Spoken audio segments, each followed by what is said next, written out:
Francesca, and welcome to Francesca's Rants, a college person's guide on how to navigate relationships in a sticky millennium. So sit back, relax, and enjoy.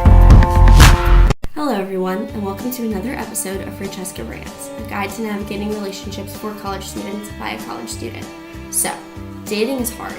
Our generation has taken a practice that has always seemed to be straightforward and morphed it into an unrecognizable Frankenstein-esque entity. So, today, I will be discussing the game called love, the levels of a relationship, and then we will move on to how social media affects relationships, where we will hear from Kevin Ospina, a junior at Monmouth University and a social media user. So first things up, the game called love. So you can basically equate today's dating to a video game. You are constantly ducking, dodging, jumping through hoops, and exuberant when you make it to the end unscathed. The dating game is honestly so weird and comes with so many levels and etiquette. So the first stage of relationship, if you will, is the talking stage. This is as entry level as it gets. This is basically the point where you two first start texting and snapping one another frequently. Now, talking to someone does not guarantee that they're not talking to somebody else. This is super important to remember. How many times in my life have I caught the guy I'm talking to someone else? This is a flirtationship, ladies and gentlemen. Protect your heart. Now, once you two decide that you like one another more and more, you'll move into the together phase. So this is like talking, but nothing official. However, it is more of a monogamous affair. At this point, deep liking ensues, meaning you're most likely liking, commenting, and sending a message to the other girls and guys to step off their taken. I totally do this and cannot even pass judgment.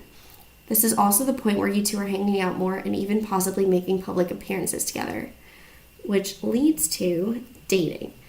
This is the phase where you are an item. You guys are a couple. This encompasses all of the snuggles, public outings, and maybe even social media appearances on their page. This can be Facebook official or not, since no one uses Facebook other than to share pictures with grandma. So in 2018, social media stands as a relationship's judge, jury, and executioner. Essentially, it determines how much you can trust your significant other. Social media outlets cause the largest arguments by far. For example, my boyfriend Dennis liked a pic of a girl who openly flirts with him and has made it clear she's interested in talking to him. When he liked one of her Instagram pictures, the rational, logical, and intellectual Francesca left the building, and in her place stood a Tasmanian devil FBI agent ready to rip his face off. Lights were on, nobody was home. Social media is also our way of telling the world who we are with, what we are doing, and how we are feeling. In my last relationship, I dated this guy Anthony for 2.5 years. In the beginning, when things were going smoothly, I was always posting pictures with him. But by the 2-year mark, pictures on my feed were sparse and people were able to sense the rocky vibes. Therefore, social media is our test of validity. With us today is my good friend Kevin Ospina. How are you, Kevin? I'm doing very well, thank you, Francesca. So today we're talking about levels of a relationship and how it affects social media. What would you say is the reasoning behind why a guy who is talking to one girl would like another girl's picture? What does that mean? When the male likes the female's photos, I suppose it means that they have an interest in the female. So would you say talking is a non-monogamous entity? I would say so. And how would you say social media affects relationships? Do you think it's problematic? Social media can either strengthen a relationship or, in fact, be problematic. I feel that it could go either way.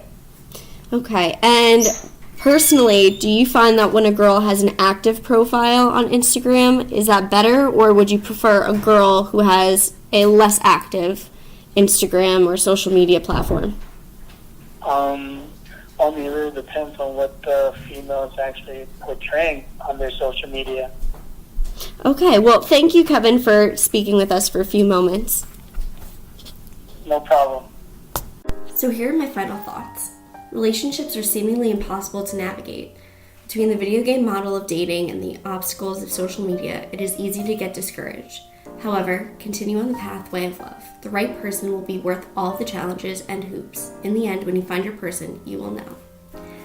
Thank you to our listeners for tuning in for the first episode of Francesca Rants. Keep tuning in for more relationship rants. Information discussed on this episode is brought to you by Kevin Ospina, Monmouth University Junior, and Thought Catalogs.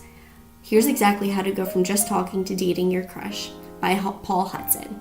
Thank you, and can't wait to see you guys again.